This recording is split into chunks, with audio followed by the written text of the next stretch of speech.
37 শান্তি বাজার মন্ডল জনজাতি मोर्चानि साक्थार मुंबाई कायसा खादुमानि हिमबतक संसारजाखा बिरचन्द्र मनु बीजेपी हाबरक बेसकांनि सिमी हिमबतक जेंगे हातिनि जुदा लाहा पाइथागो बिरचन्द्र मनुनि अटो स्टैंड कायसा बाजार सभाबो संसारजाखा अ सभाबो मानजाखा 37 शांति बाजार विधानसभा केंद्र एमएलए प्रमोद रियांग जनजाति मोर्चानि मंडल काजको उपेंद्र रियांग ताई किसान मोर्चानि दक्षिण जिलानि काजको सत्यव्रत साहानो खबै जुदा आदंग मुख्यमंत्री আমাদের জনপ্রিয় মুখ্যমন্ত্রী বলেছেন সিপিএম এর চোখে ছানি পড়েছে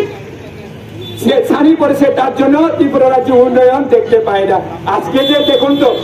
25 বছর সিপিএম শাসন করছিল এই এলাকা কাদা মাটিতে ভরা ছিল এই এলাকা জঙ্গলে পরিণত হয়েছিল এই এলাকা এই আমরা যে এখন এখানে দাঁড়িয়ে যে ভাষণ দিচ্ছি এটাই তো একসময় জঙ্গল ছিল আজকে এখানে পেপার ব্লক বসিয়ে দিয়েছে আমাদের রাজ্যের যে 128 জন 184 জন রাজা শাসন করছে ওনার মুক্তি আমরা প্রতিস্থাপন করেছি আমাদের সরকার আসার পরে তো এইভাবে উন্নয়নের কাজ কিন্তু ধারাবাহিকভাবে চলছে তারপরেও কয় বলে ত্রিপুরা রাজ্যের মধ্যে কিছুই হয় না উন্নয়ন হয় না মানুষ না খাইয়া মরে আসলে সিপিএম মানুষ ঠিকই খাইতে পারতেছে মানুষের কাজ ঠিকই হয় মানুষের উন্নয়ন ঠিকই হচ্ছে মানুষের যে ইনকাম সেটা দিন দিন বেড়েছে ক্রয় ক্ষমতা বৃদ্ধি হয়েছে সেটা মার্ক্সবাদী সিপিএম পার্টি সেটা বলে না কারণ কি জানেন যে 25 বছর মানুষের থেকে ওই রেগার টাকা এরপরে দিয়া কি চাকরি দিমু এরপরে ডাক্তার দিমু এই দিমু সেই দিমু কইয়া যে টাকাগুলি জমাইছে এই টাকাগুলি আজকে কিন্তু খাইয়া বইয়া খাইয়া শেষ হয়ে যেতেছে তার জন্য ব্যথা তার জন্য দুঃখ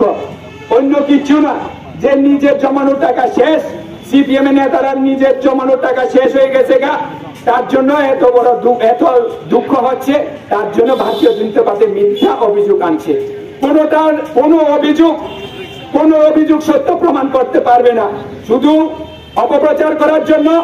কাউকে অভিযোগ করার জন্য এইভাবে অভিযোগ তুলছে কিন্তু ব্যক্তিগতভাবে যদি আপনারা যদি দেখেন এই এলাকার কি উন্নয়ন হয়নি এই 7 বছরে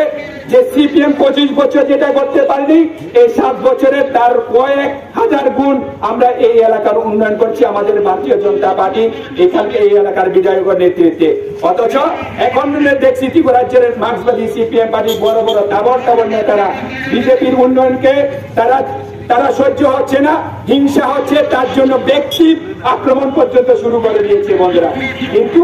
এটা সিপিএম এর দ্বারাই সম্ভব ভারতীয় জনতা পার্টি কার্যকর্তা ভারতীয় জনতা পার্টি দল এইভাবে নিম্নমানের বা বক্তব্য নিম্নমানে ব্যক্তিগত আক্রমণ করে না সেটাই প্রমাণ সহিত ত্রিপুরা রাজ্যে 7 বছর আমাদের সরকার চলছে তাই আপনারা বিভ্রান্ত হওয়ার কিছু নেই ভারতীয় জনতা পার্টি মানুষের বিচার দরকার খাদ্য বস্ত্র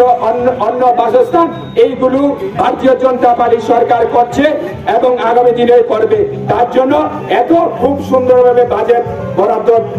বরাদ্দ বৃদ্ধি করা হয়েছে গত 24-এ যে বাজেট ছিল সেখানে প্রায় 22 লক্ষ হাজার কোটি টাকা বরাদ্দ ছিল এবার তার দ্বিগুণ 85